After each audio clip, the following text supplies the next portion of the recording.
I think there's always a need in different parts of the country to help those kinds of people that need it. But those are always things that are on our mind. Joe Burrow's Foundation recently paid for 20 families to receive mental health treatment, and it made national headlines. Tonight, only on Fox 19 Now, Jeremy Rao caught up with one of those families to let them share their story. Jeremy, tell us more. Well, guys, if you go to Joe Burrow's Foundation page, you will see the quote front and center. Everybody has a responsibility to do good. This is why the Bengals' star quarterback created the foundation with the help of his parents. Tonight, a local family shares the impact of what Joe Burrow gave them. We do want to warn you, this story does include a family who lost their son to suicide. He sent Larry and I each a separate text saying, "I love you." That was it. That's the last text I got from him. The memory of that final text still beams in their mind like a light in a dark room. I never thought that this could happen to my family, and it did. 3 words piercing the darkness. I love you. Unfortunately, I guess we missed some of the signs, but he hid a lot of that from us too, because he didn't want us to worry. The heart-racing worry didn't hit them until that text, when they raced home to find their son Luke had taken his life. He was just 20 years old.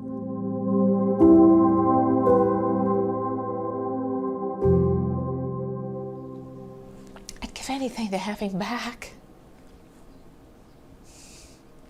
But we're gonna keep him going. Luke Richardson was always going. The second youngest of 9 kids, he found ways to make his mark. Sometimes that meant pranking mom. Oh my God, oh my God. Other times it meant racing down a football field to score a touchdown for Talawanda. He was loved by many, maybe loved most by his younger sister Grace, the youngest of the Richardson bunch.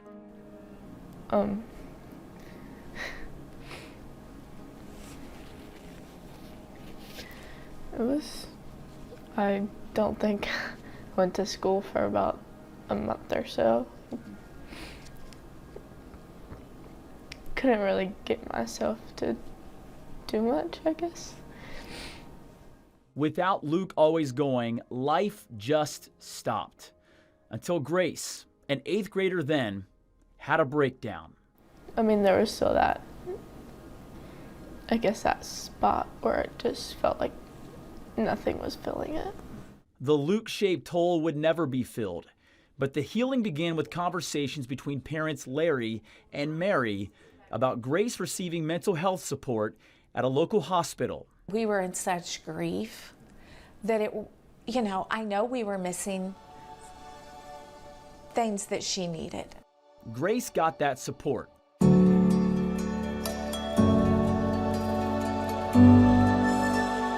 And a few months later, the family received a miracle phone call.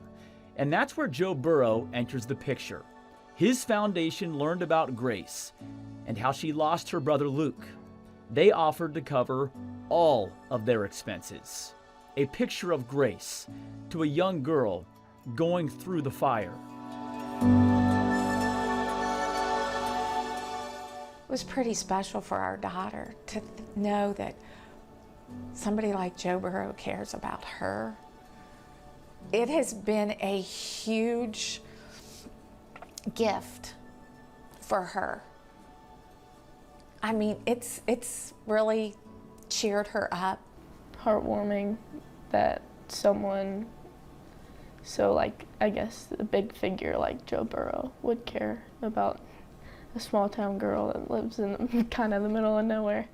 Almost out of nowhere, Joe Burrow's impact hit them like a hurricane and stirred their emotions to do something now.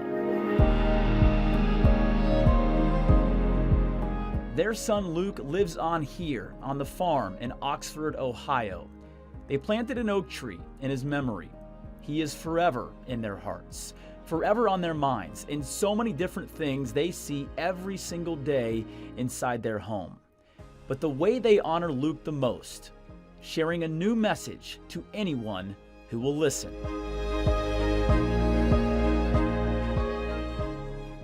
God is telling me there's something He wants me to do to help somebody or to let somebody know, a young person, an older person, that there are people that love you and that will help you. And don't do this, because you will hurt so many people, because your life is worth living.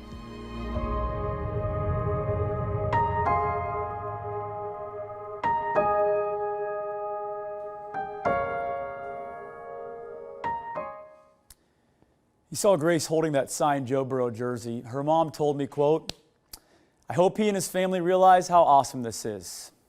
It's one story. There are others. It was incredibly difficult for the Richardson family to share this. Hard to tell the story, too. But they felt like they had to now, to let others know how much they matter, to get help.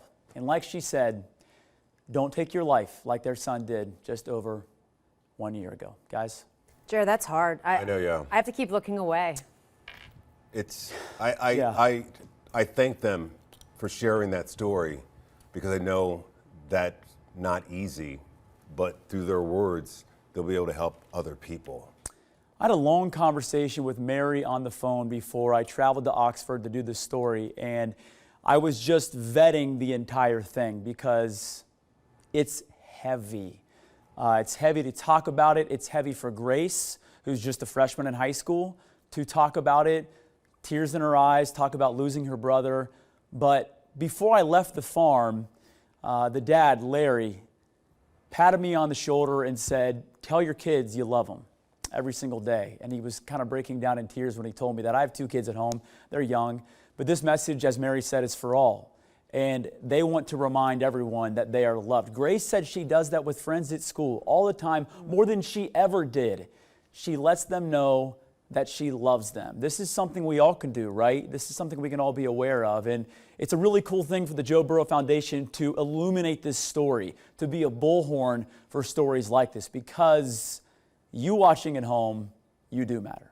You know, I'm so proud of the family for telling that story and getting through that, because as a parent, it means so much that they did that. And I just want to also, we were sent over this shirt. This is like, this is one of the Joe Burrow shirts. I love it. It's because it just says, Do good. do good. How simple Really is that? I love it. Good. You can do it every day. Yeah. Jeremy, thank you very much, and thanks to that family for talking, because I know it's not easy to talk about subjects like this, but it will become easier if we do it more often. I will not forget that. Yeah. We'll be right back.